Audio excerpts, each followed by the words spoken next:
Hi, and welcome to this edition of Worldwide Wide-Eyed.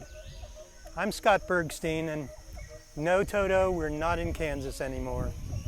In fact, we're in the town of Ubud on the exotic island of Bali in one of its many rice paddies surrounding the town.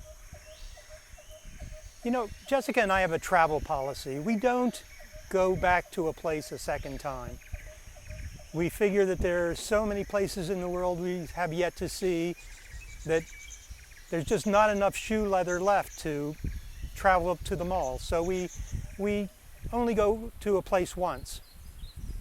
But for Ubud, we violated that policy. In fact, we violated it twice. This is our third time in Ubud. And I guess we try to figure out what keeps drawing us back, and it's really not hard to figure out. Ubud is a very spiritual place. In fact, maybe one of the most spiritual in the world. One yogi called it the spiritual center of the universe.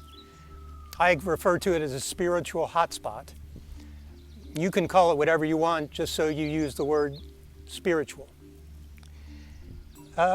It also has a lot of Balinese people in it. Of course it would, wouldn't it? But the Balinese people are so sweet and kind and happy. They are extraordinarily religious, and as these shrines you'll see all over the countryside attest. But the institutions that are part of Ubudian life are striking. For example, a place called the Yoga Barn is here in Ubud.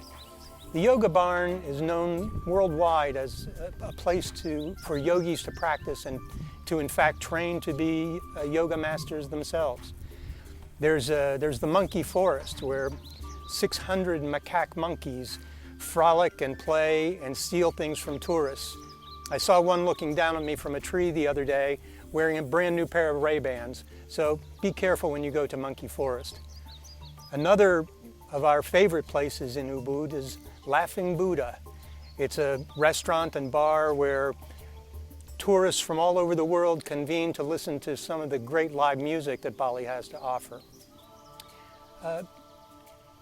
The temples that the Hindus have built around Ubud, temples like Besaki, Lempuyang, and the Holy Water Temple have to be seen to be believed. They are just wonderful credits to the Balinese people. This is Wira. Wira has, since our very first trip to Ubud, been our driver, our tour guide, our font of all information Balinese, and he's become a friend, although I have yet to get him to admit that. But he represents the best of Bali, even though there are a lot of non-Balinese people living here as well. In fact, take Tom L. Tom came here 19 years ago as a 19-year-old backpacker and spent his formative years in Belgium. But after a while, after coming to Ubud, felt drawn back. And after being in the restaurant business in Belgium for a while, decided to give it all up, come to Bali and open his own restaurant, a little place called Who's Who, that serves great Western and Balinese cuisine.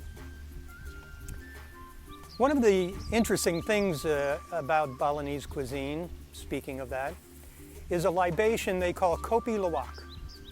Now, kopi luwak is sometimes called civet coffee, and it's made by feeding coffee beans to these little cat-like critters, and they don't actually digest the coffee beans. They go in one end and come out the other after going through some digestive fermentation process. Anyway, they collect the coffee beans, they clean them first, roast them, and then make coffee out of them. And I have to confess, the stuff tastes really good. It's a very smooth, non-bitter coffee compared to many, but not something I want to include in my regular diet. In fact, I prefer to call it cappuccino. So, when you ask why we would come back over and over again, those are the reasons. It's Bali drawing us back, and we will keep coming back. Namaste.